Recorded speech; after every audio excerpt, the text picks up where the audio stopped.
أعوذ بالله من الشيطان اللعين الرجيم بسم الله الرحمن الرحيم. Welcome to the community conversation. This is a Hujjat initiative. In these regular conversations with the individuals from our community, we will explore their struggle, achievements, courage and disappointment that shaped and guided their faith, family and community.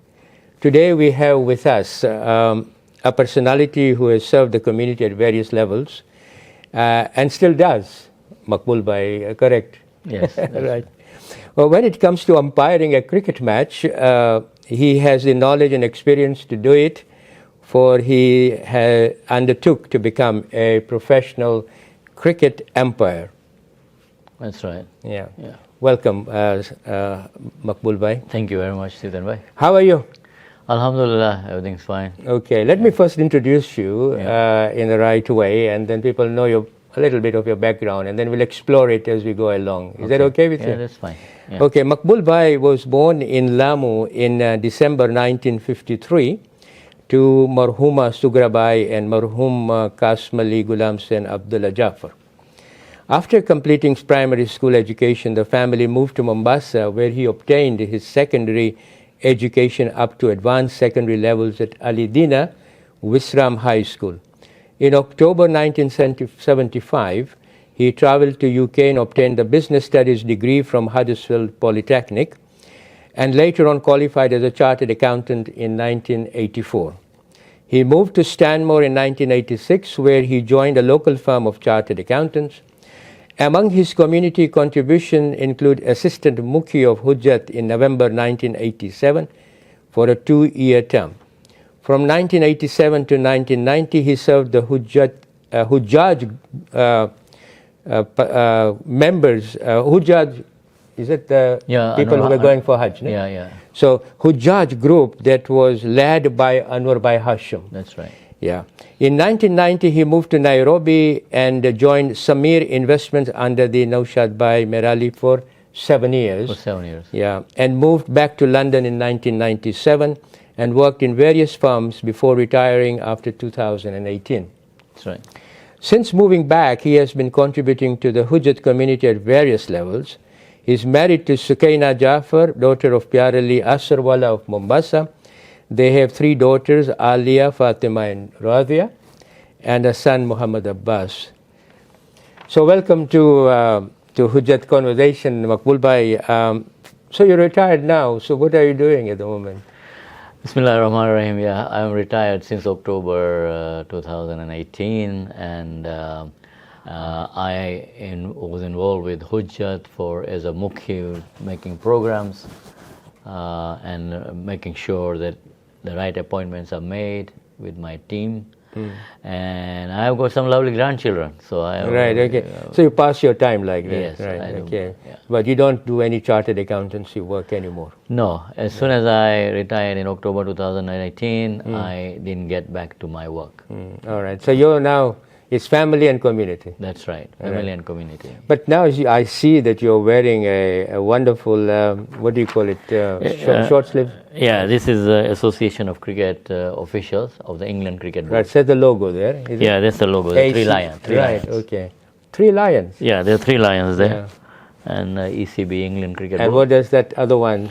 This is just the the company that made the sweater. So what led you to sort of go into sort of cricketing and all that? Yeah, that's an interesting question. I came into cricket quite late in my age. I was a footballer, and about 1970s or 68, 69, our Jeffrey Sports Club was doing quite well in cricket. So this is now we're talking about Mombasa, right? Yeah. I was in Mombasa. Were they good at cricket then? No, the team. The team was very good, and I kept winning trophies after trophies. Right. Okay. And cricket became a second religion. Every time we went to for Maghribain prayers, all they could talk about is such and such player scored a century or so many wickets were taken. Yeah. So who was your sort of hero then? The main hero was Pyarali Kassamali. Pyarali. Oh, Pyarali. Yeah, he was a top bowler at the coast. Right. Okay. And people used to fear him. He used to be opening bowler. Fast bowler? Yeah, medium fast. Medium fast. Yeah, Okay. and also Marhum Gulamastomi, an excellent batsman. He used to open the batting. Right. So they were my heroes. Right, at that time, At that time, yeah. But I was not good enough because of the late age I was coming into cricket. I was not good enough to be selected for any of the Jeffrey Sports Club teams. So, but I used to attend regularly the nets Mondays, Wednesdays, and Fridays. And because of my regular attendance, I used to get a chance to play in the Saturday friendly matches. And then one year, I think it was 1974, a UK umpire came, was seconded to work in a Big Four bank in Mombasa. And the Coast Cricket Umpires Association organized a course on passing the umpires exam. So I thought to myself, well, I can't go and play because I can't get into the team. So the best thing is try to be at the center of the cricket ground. And there were about 15 candidates who took the course, and 10 of them were from Mombasa Jeffries. Really? And 9 of us passed. Now, this was a local exam? It was an oral exam then taken by Don Kenyon. But local? Local. Yeah, okay. Local exam taken by Don Kenyon, who used to play for England. All right. And Worcestershire, opening batsman. All right. So he took our oral exam, each individually. And 9 of us passed the exam. So then you could umpire the local matches? Yeah, so I was not selected to play for any team on a Sunday, but I was selected to umpire. Right. So I was there. And did you enjoy that? Very much so, very much so. Yeah, cricket, I enjoyed umpiring, and then I came to Huddersfield to study. I was here and returned to Nairobi in 1990, and I joined again Nairobi Kenya Cricket Umpires Association. And for 6 years. Did you do any international? Yes. Where did you? In Nairobi, I umpired against Kenya international matches against UAE, Netherlands. I umpired Kenya against India twice. Did you go overseas I went overseas. I was selected for as Kenya's umpire in the 1997 ICC Associate Members Trophy in Malaysia. Malaysia, all right. Okay. And I came second amongst the 21 umpires. Oh. Yeah. Right. Points were scored by the match captains and match referees. So you were very neutral then, in that sense, as umpiring goes. Umpire means neutral. Oh, right. That means neutrality, is it? Yes, absolutely. Okay. But then there was not much bias in you then, if you were given a second position. I'm a straightforward person. I know. I don't. That I know. I don't do any. So how did you then? Why did you sort of do umpiring course again in United Kingdom? Oh yes, when I came here and I joined the Middlesex County Cricket Umpires Panel, they said that the Kenyan oral exam was not recognized here. Right. So I had to do an Association of Cricket Umpires course. There are 2 written exams and 1 oral exam at Lord's, which I passed first time. Okay, right. Yeah. And what was it like at Lord's then? Well, Lord's how was your emotion? Oh, it was quite hair-raising because there were 2 qualified umpires sitting across the desk, firing questions at you. What if this happens? What if that happens? And what so they gave you a scenario. Yes, right. Practical questions. Okay. If you are in a certain situation, how would you handle weather light questions? And but they were quite helpful at some times when I used to hesitate. They used to prod me. It happens. Because of the situation. Yeah, they were helpful. So. So I was pleased to pass. So then you, presumably, in the United Kingdom, you then did the local leagues here in Middlesex and Hertfordshire and all that around here, yeah? That's right. So I joined the Middlesex Cricket Umpires Panel. And then I think I was there for about 4 years. And then I moved to Hertfordshire Cricket Umpires. So what is the difference between umpiring in United Kingdom and umpiring in Kenya? The standard of cricket is a lot higher here. I mean, I umpired, I started with the basic cricket clubs, and they promoted me to the Premier Division. So the Premier Division, I did umpiring for people who were playing like Monty Panesar, who played for England, Darren Sammy, who played for West Indies, So you see quite an international player playing in Yeah. that league. Oh, Okay. yeah, oh, absolutely. Because when they're not playing for the county, they play for their. And how much respect that you were given as an umpire? Very much, because they're the spirit of the game. Fine. So. Well, no, interesting, Maqbool, that I didn't know until I was about to interview you that you told me that you're an umpire. Yes. So, okay. Not many people know. No. So that's another side of you then. Yes, that's right. Yeah. Now, I want to come to Maqbool. You were born in Lamu. Yes. Childhood in Lamu? You spent your childhood in Lamu? Share your experiences of Lamu then. Yeah, Lamu was a small village town. It was a town, but a fishing town. But it's got a lot of history, our own history as well. Because Yes. a lot of our grandfather and great grandfathers. Yeah. So the first stayed coaches to settle in Lamu, they came from India, and but my father was in Mombasa. He moved to Lamu in about late 30s or early 40s. 1930s. 1930s. 1938, I think he Right. moved to Lamu. It was tough living because there was no electricity when we were there. Now we have got electricity, but when we were there was no electricity. So you got to do your schoolwork before nightfall. Okay. Yeah, and my mother used to teach Quran, so I learned Quran from my mother. And even... So did we have a vibrant community at the time? Yeah, we got a mosque. We had a mosque on the seafront, very nice mosque. No, but the community itself, was it vibrant or was it? No, we were just holding the normal majalis. And, Right, yeah. So what was the sort of size of the community, would you say? I But think you there were were- 12, I think, at that time, Yeah, weren't you? 10 to 12 families. Yeah, yeah. 10 to 12 families. Yes, yeah. Okay. So you did your schooling in Lamu? Yeah, there were two schools in the beginning. There was we were all in the Asian primary school. As a 5-year-old, I joined the Asian primary school, and then there was the Arab So you primary learned Gujarati there? Yes, I learned Gujarati at the Asian primary school. Then there was the Arab primary school, and I think when I was in standard 6, the two schools merged. The Asian primary school closed down, and we moved to the Arab primary Right, school. okay. Yeah, so I did my standard 7 CPE exam in the Arab primary school. And then the family moved to Mombasa. Yeah. Why? What was the reason that they moved? There was no secondary school in Lamu. Education. My elder brothers and sister, they moved to Mombasa. So how many brothers and sisters you I have? got 5 brothers. 5 brothers. And I had 3 sisters. They're all here or? One of my brothers, Arif in Stanmore, passed away in 2021. That's right, yes. August Yeah. 2021. And my eldest sister, Razia, passed away in 1987, September, Okay. in Dar es Salaam.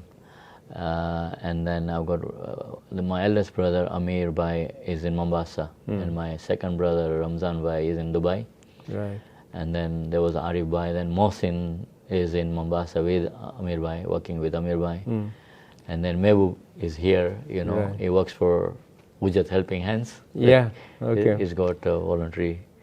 So, but you have a connection with Mombasa still in that Yeah, sense. because we moved to Mombasa, and I did my O levels and A levels in Mombasa and at Alidina. And So this is Alidina Visram School. yeah, A lot of our community members studied there in Alidina Visram. yeah, it was the top school, and most of the students at that time were Asian.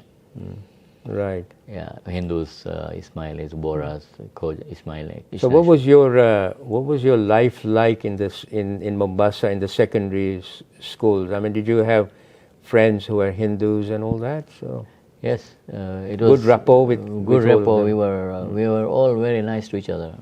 All the communities were, even in Lamu, we were very closely knit. Right. Asians very closely knit. Yeah. There was no religious rancor or anything like that. Nothing of the sort. Nothing of the sort. No.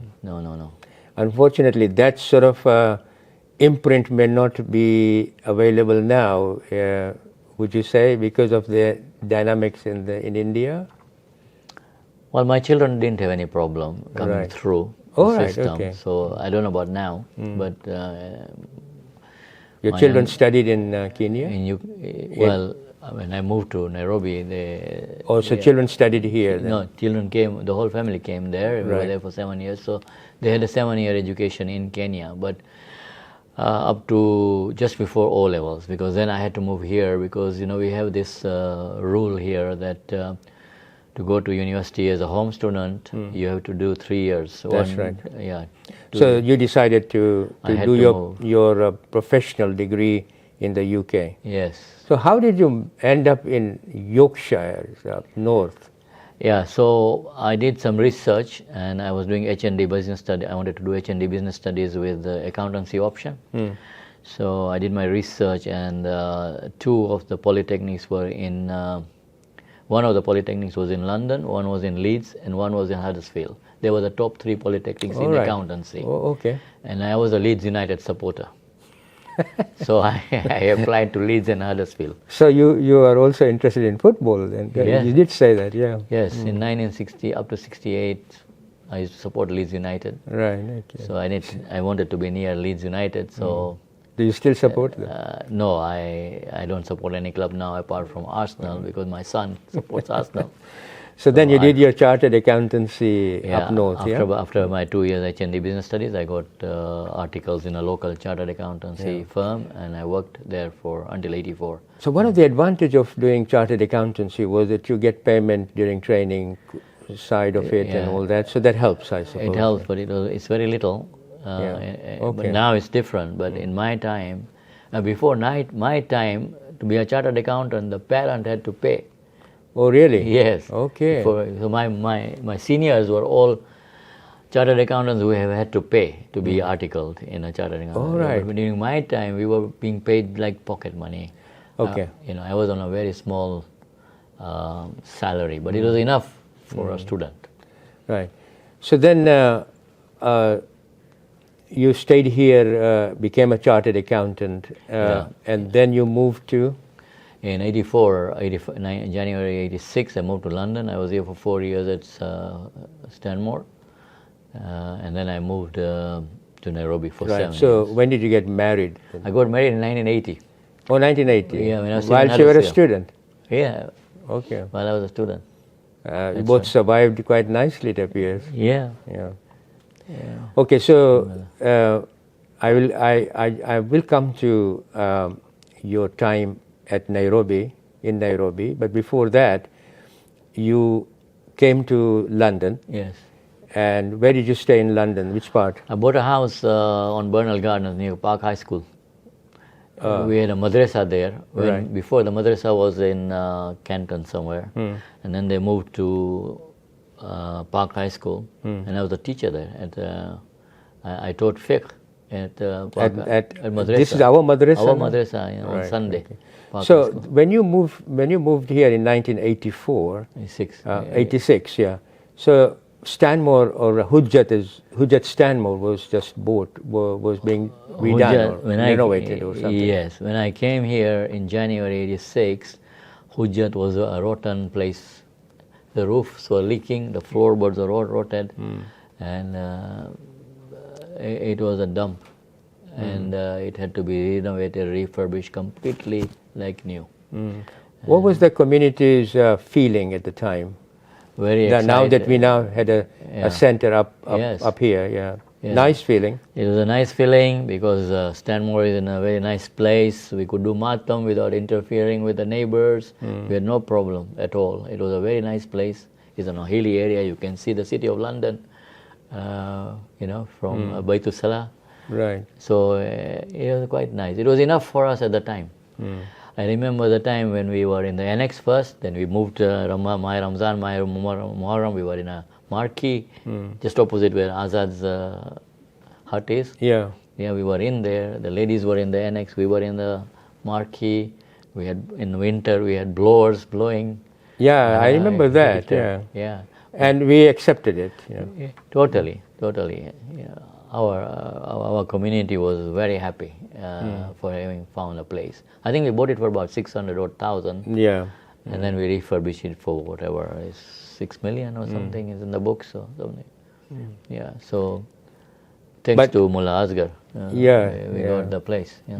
Well, how have you known Marhum Mullah Sahib then? I was not very close to Marhum Mullah, but I used to liaise with him quite. We used to ask him fake questions and things like that. I used to do consult with him. Yes. Right. Yes. Okay, so now you were in 1986. You moved to London, and then you started community life in London with the Hujjat, I take it. Yes. So what was your first sort of contribution in the community?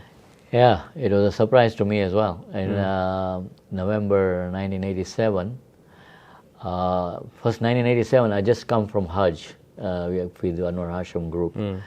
And so I was sitting in this annual general meeting in 1987, and they were doing the elections. So Mustafa Bhai Chandu was the president, Marhum Ahmad was the secretary. At that time we had one set of president, secretary and treasurer. For both Haidari and Hujjat. Yeah. So then the elections for Hujjat started. And the vice president was Marhum Shakir Maulidina. Yeah. And then the Muki was Ijaz Ali Bhai. And so they said, any proposals for the assistant Mukhi? And he just stands up and says, Maqbool Jaffer. And I said, you not even consulted me or anything. I was surprised. So I said, no. But you know how the system was at that time. No. As soon as the name was proposed, there was a loud salawat. And that's it. And that's a point of no return. So you accepted it?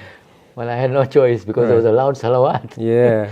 And that's how I came into Hujjat. My first position was assistant Mukhi. Then at the end you hadn't done Mukhiship at all anywhere else? No. So you learned everything on the job. On the job, yeah. and Ijaz very nicely told me at the end of the meeting that Joe, so I used to consult him about reciters and all this. So I used to appoint all the dua reciters, Madri reciters. But I had Ahmad Bhai Dungarsi. We had a strict rule. If the program starts at 8 o'clock with namaz, Jamaat starts even with the two people. So who brought that discipline? Then he was Marhum Anwerbhai. Oh yes, I think they came from Hammersmith. They were brought from this program control was brought from Hammersmith. I think I had never been to Hammersmith. Right. So, okay. I think it came from there. So whether you're one or two, program starts at 8 o'clock. Program starts at 8 o'clock. Yeah, and if there is half an hour for namaz, it has to be half an hour. If it is 30 minutes for in Jumeirah, for example, 30 minutes for lecture, it has to be 30 minutes for lecture. And the Mukhi has to stand. I don't know whether you must have heard Marhum Mohammad Salmanek, he became Mukhi in 1989 after I stepped down. I became an executive committee member. And I went to his house and I said, look, the elections are coming, can you please do the Mukhi? Because he used to run the namaz very efficiently. And you must have heard that if somebody overruns his Marshia program. I'll tell you a story. Now that you have reminded Marhum, when I was approached to do Gujarati translation of Du'a Kumel, so I went to him. I was only given 18 minutes to do that, right? Yeah. So I told him that I may take about 22, 23 minutes. He said, have you heard Murtaza Bandali recite and how nicely he recites? If he can do it in 18 minutes, I expect you to do it in 18 minutes. He won't budge. Yeah, but when I was Mukhi, I never pulled anybody's trousers. Oh yeah, that's right. That's another thing I've heard. Yeah, I used to stand near the podium. And as soon as, if it's 7 minutes, 6 minutes, I would say 1 minute left, and I never used to let them go beyond the 7 minutes. Really? Yeah. So you were that strict as well. We had to, because we had to maintain the time. Time is discipline. Yeah. From namaz to the end of the program, it has to be maintained. Discipline has to be maintained. And it's still maintained, isn't it? One of the good thing about Hujjat is that it maintains its timing discipline. Yeah. More or less. At times, within 5 minutes. If it's within 5 minutes, it's fine. But if you move to 10 minutes or 15 minutes, like there was one time, I don't know whether it's the right time to say now, but there was a time when Majlis were restricted to 30 minutes, and there was a Majlis for Wiladat Majlis for 30 minutes recently. And then the Qasida guy recited for his 7 minutes. He was given 2 Qasidas, so 15 minutes, and the crowd was a bit They got worked up and they told him to carry on, and he carried on for another 15 minutes. So the qasida was 30 minutes. The majlis was 30 minutes, the qasida was 30 minutes.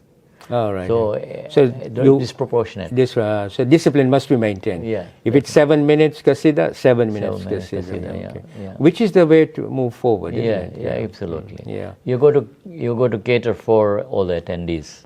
I mean, we've got elderly people. They go to take their medication. They go to be home by certain time. They go to bed within certain time. So you can't just if somebody wants to do matam, I'm not against azadari. Please don't cut the video and then say and then just publish it to say I'm against azadari. I'm not against azadari, but there has to be a limit. Yeah, yeah. You have to cater for everybody. No, I think you're giving a very logical position of why you think it is correct to be disciplined about the whole thing. Yeah. So another thing about Muki, so how you must have a 56-inch chest. I mean, there must be a lot of criticism as well that you have to face.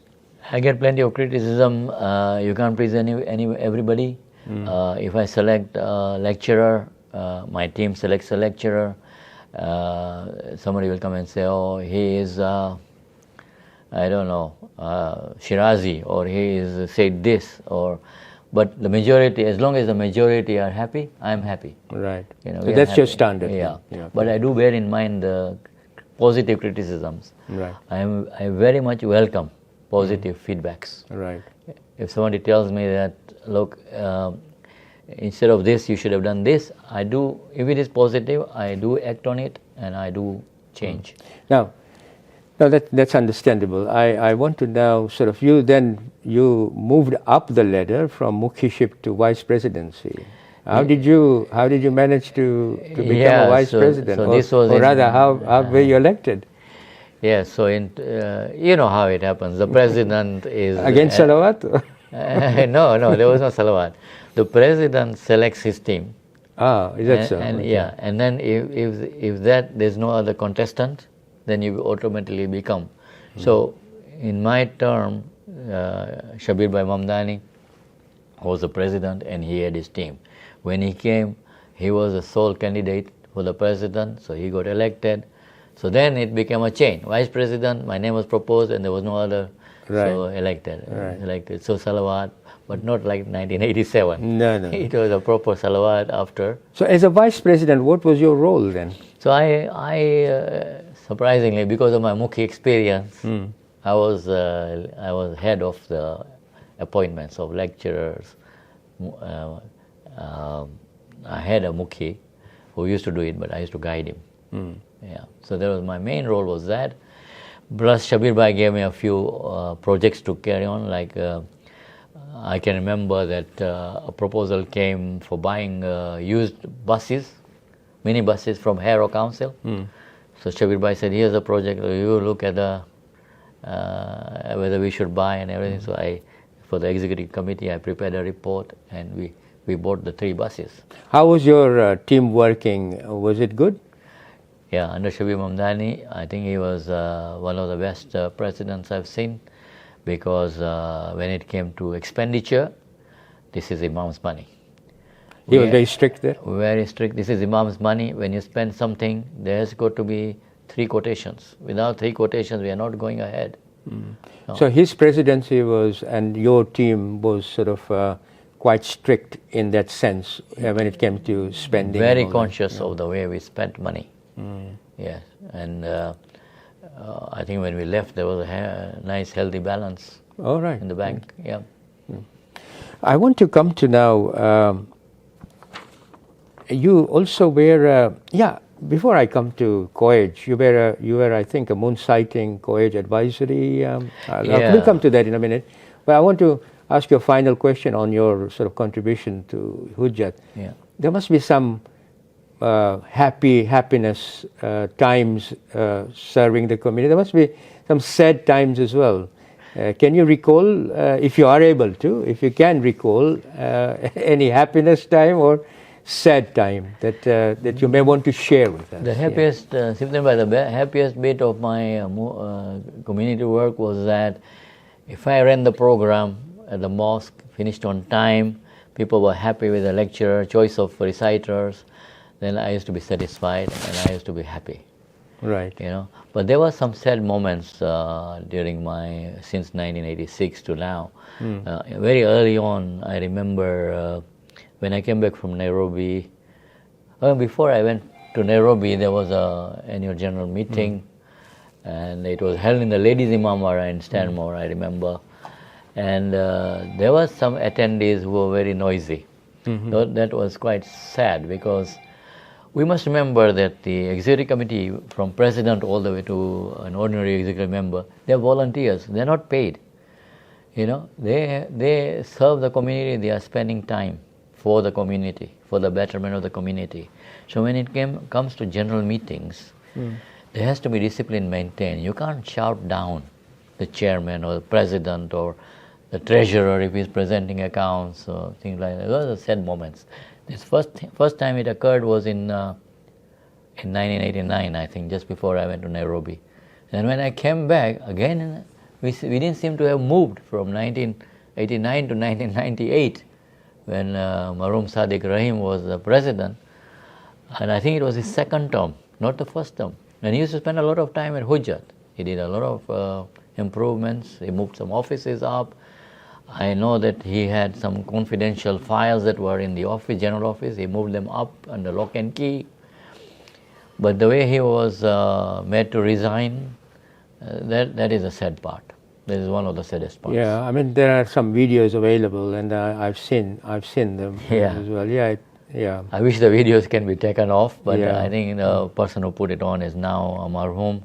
Yeah. May Allah give him and elevate his status. But when I went to Nairobi after this 1989 meeting, in Nairobi, the first thing they asked me is, where are you coming from? And I said, Stanmore. And the first thing they said, and this is true, the first thing they said is, Stanmore, kewa jatna manoso che tame? Because the videos used to go worldwide. Right, yeah. They are not restricted to Stanmore. So, you're also part of the moon-sighting of COAJ, Council of European Jamaat Hilal Advisory Team. Yes. So basically, I wanted to know how did this come about, and basically how you sort of were interested into that area. So that's an interesting question, because I think around 2004, 2005, a presentation at Hujjat was being made either for the first of my Ramzan or the first of Shawwal, I'm not sure, where colorful maps were being presented on the screen. And either it was Jaffer by Dharamsi or Musawai Jaffer, one of them was presenting this and telling us when the first of the month is expected.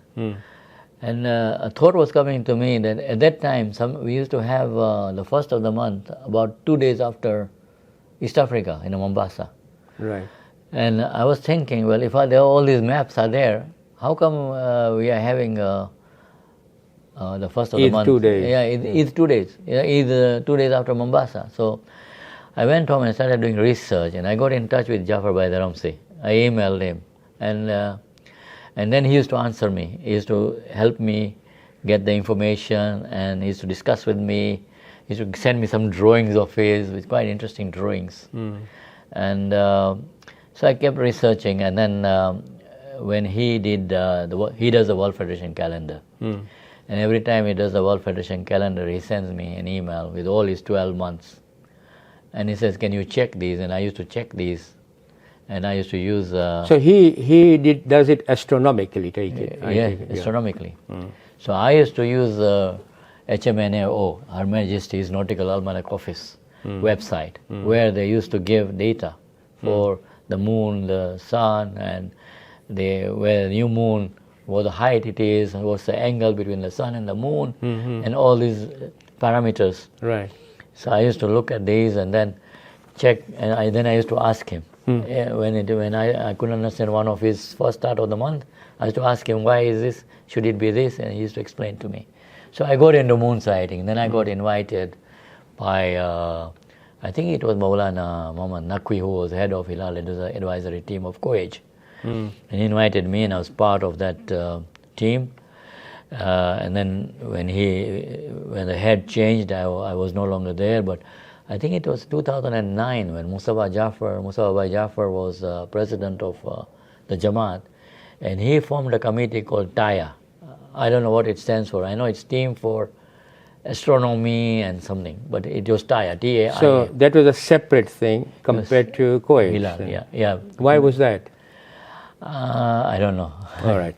Now I want to ask you the co-ed part of it. Yeah. Okay. Finish the point you were making. Yeah, so we were part of the team. I was invited to TAIA and I joined them, and then we used to do the predictions. Right. But they used to agree with the Hilal advisory team at the time. Tell me something. I mean, did you face any sort of challenges, fiqh issue challenges,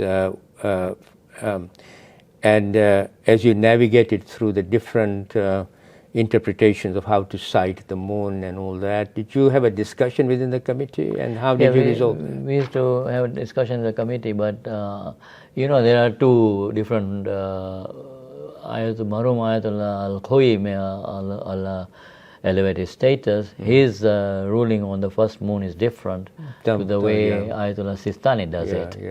Because Ayatollah Sistani is on the horizons method. His is a common sharing of the night, Ayatollah Khoyi. So we had those challenges and we had questions. But Marhum Naushadbhai Merali gave an excellent lecture on these two differences. And I don't know whether it's available on video at the moment, but he presented it and he made it simple for us. But there are things like when you don't see the moon because of clouds, Ayatollah Sistani has got a nice ruling. We have to, But the first thing is seeing with naked eye. That is the most important thing, seeing with the naked eye. But in the UK, most of the time it's cloudy. That's right. So we have to depend on these astronomical. I mean, the reason why I'm sort of interested in this is because ultimately in the moon sighting sort of issues, individuals have to verify themselves either the sighting or the existence. So even through astronomical calculation, if they satisfy themselves, then for them it's okay. So I suppose this flexibility that the Sharia has given us on this allows us to bring greater unity in doing the Eid by reconciling sort of different interpretation of fiqh. Was there a discussion on this within your committee, or if this is not the case, then why wasn't it an important issue? I mean, did you discuss all these things? The good thing is it's better to have a committee rather than individuals going out trying to do their own calculations and so it should be done by somebody, a group of 4 or 5 people. At the moment we are 4 people. There's there's Sheikh. So do you guys discuss fiqh issues, or you leave it to? So in our Hilal advisory team, the fiqh special. Who makes the decision? So the speciality on fiqh is the responsibility we give it to Maqboolbhai Jaffer, because So he has the authority. He gives us the rulings of Ayatollah Sistani, when we need a clarification.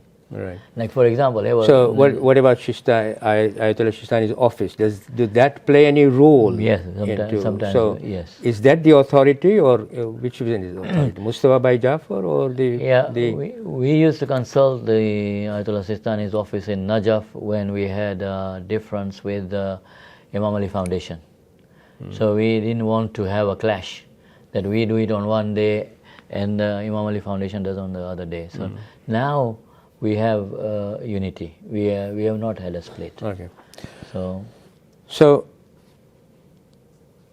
is there anything more that we as a community can do to improve our understanding, or do you think that things are now moving quite smoothly? Or I'm glad you asked the question, because I have a vision, and I've raised it many times. Is that the most important thing is naked eye sighting of the moon. Now, my vision is that I would like to have all Jamaats to have a team who would go out to look for the moon. I think the Sunnis are very good at the moment. If you go onto the website of moonsighting.org.uk, there's a guy, he's an astronomer in York, Kamaruddin.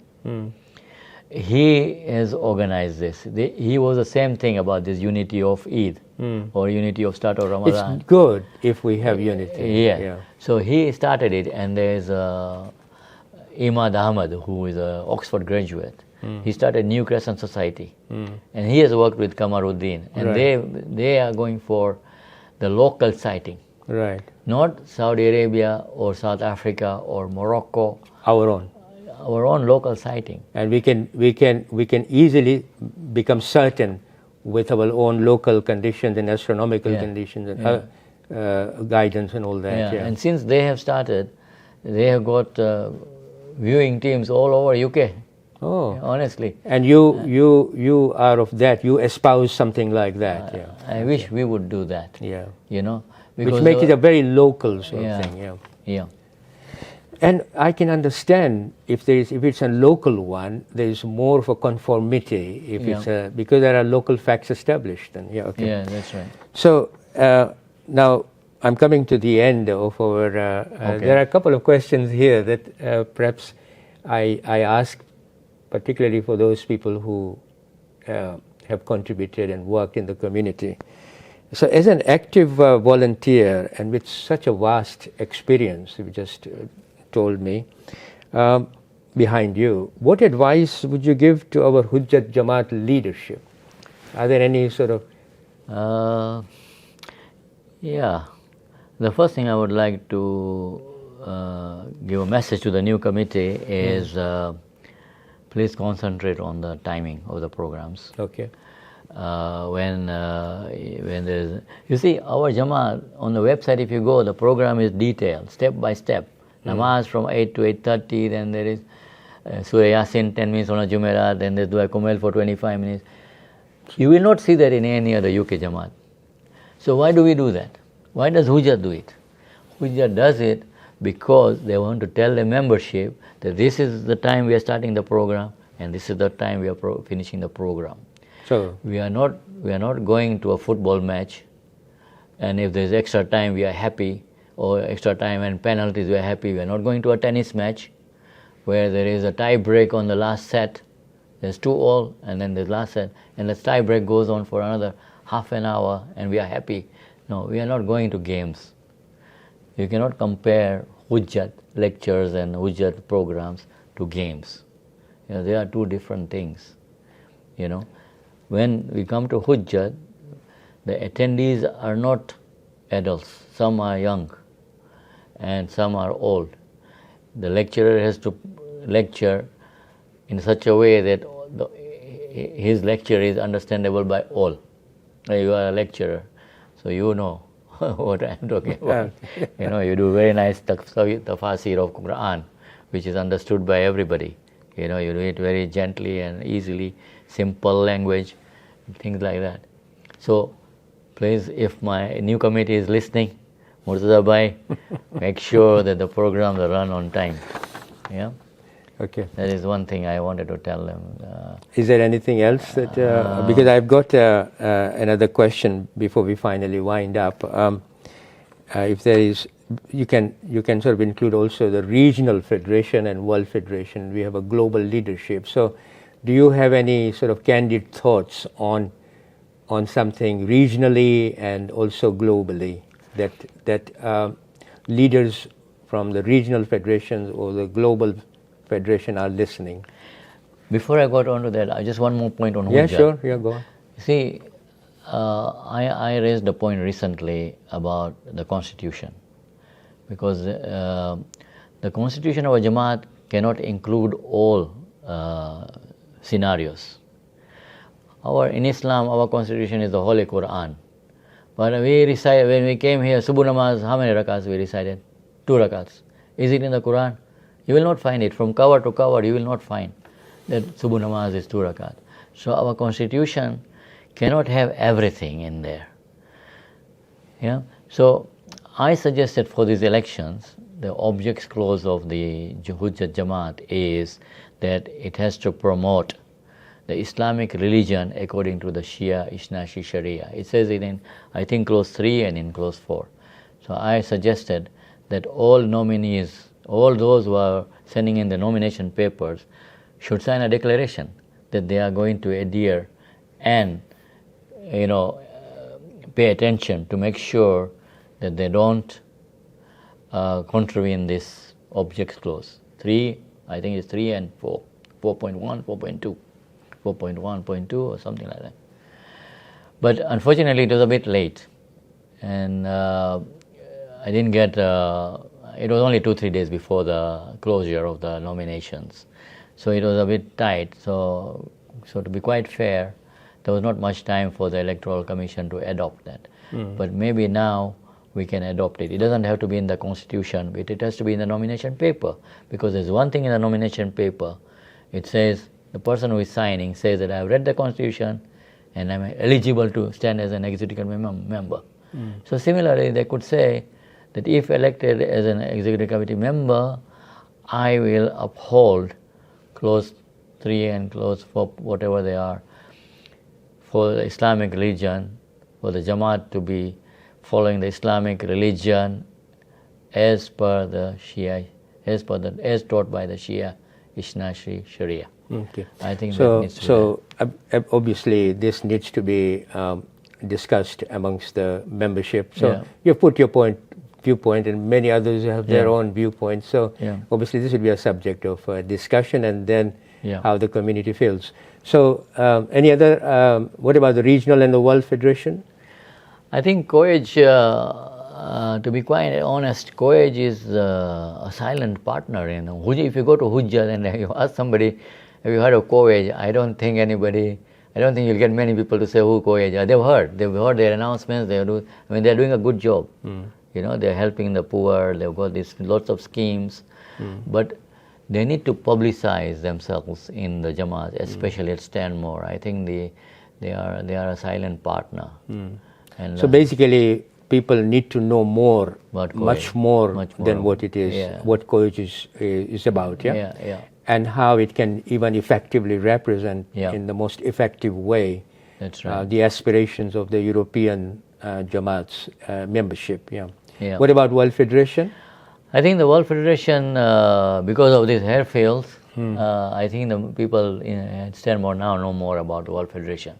But then the World Federation office was always there in exactly, it's right there in Stanmore, But the work, like WF Aid.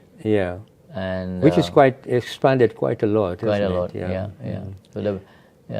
So I think all regional federation and World Federation needs to have a much more closer connection with the grassroots, so that they can understand the work. Correct. Absolutely. Okay. Well, I think with that, Maqbool, we come to, and then I hope you enjoyed the. Very much so. So thank you very much for giving me time. No, not at all. Thank you, Maqboolbhai, for sharing your life journey, the life journey from your birthplace in Lamu, and then Mombasa, and then London, and then Nairobi, Kenya, and then your retirement now in the UK.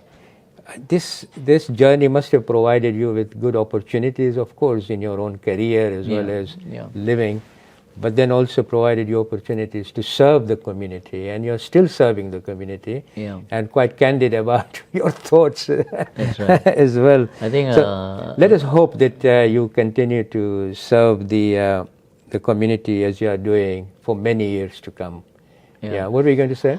I was going to say a lot of work I've done is there's been a lot of sacrifice by my family, by my brothers and my sisters and my parents, and I would like to thank them for having given, especially my family.